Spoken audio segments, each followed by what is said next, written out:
Les oliviers sont de plus en plus présents chez les spécialistes du jardin, mais comment peut-on cultiver des oliviers dans toutes les régions? Mais avant de faire l'acquisition d'un olivier, assurez-vous qu'il ne soit pas issu d'un prélèvement sauvage, et notamment dans le sud de l'Espagne. Celui-ci a été cultivé spécialement pour les jardins. Le projet d'un olivier n'est pas une mince affaire dans un jardin. Sachez que ce genre d'arbre pèse parfois plusieurs centaines de kilos, d'où l'intérêt de pouvoir le transporter dans une bonne remorque.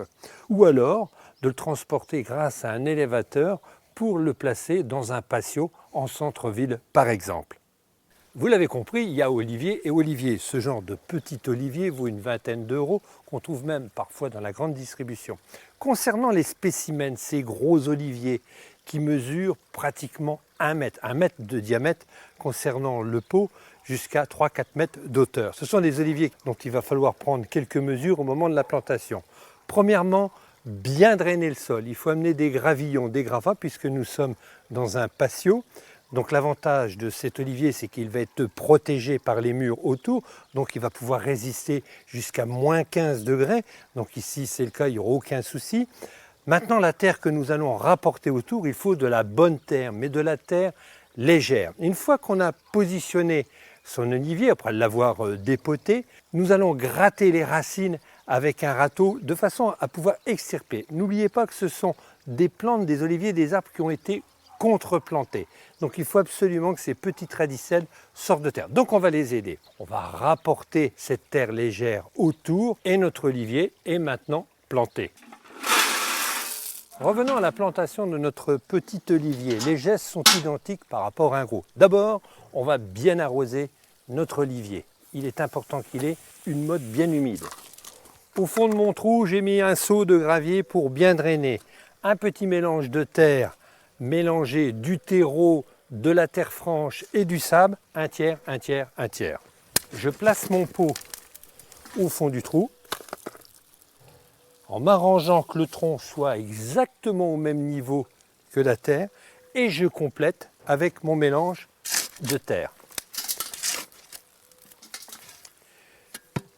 Un peu d'engrais plante méditerranéenne pour enrichir mon substrat,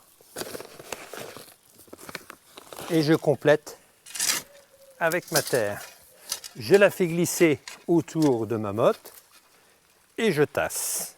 Et je termine ma plantation par un bon arrosage. Cet été jusqu'à l'automne, cet olivier va continuer à pousser. S'il faisait très froid, sachez que la première année, un olivier risque de geler à moins 6 degrés. Il existe des capuchons qu'on peut mettre par-dessus pour le protéger lorsqu'il fait très froid. C'est vrai aussi pour les gros oliviers. Donc là, la protection est de moins 15 degrés, donc il est beaucoup plus résistant. Autre technique aussi, s'il faisait vraiment très froid, vous avez toujours la possibilité d'arracher cet olivier avec une motte, de le mettre en pot et de le rentrer en serre froide. Bien que les oliviers sont des plantes capables de résister à la sécheresse, lorsqu'ils sont cultivés dans un bac, pas toujours facile d'établir la dose d'arrosage. Une petite astuce, c'est d'apporter des plantes au pied. Au moment où ces plantes vont commencer à faner, ça sera la preuve qu'il y a un manque d'eau. L'olivier va en profiter, vous aurez toujours le loisir de lui apporter des engrais plantes méditerranéennes, mais sachez aussi que les oliviers, ça se cultive un peu comme une plante verte.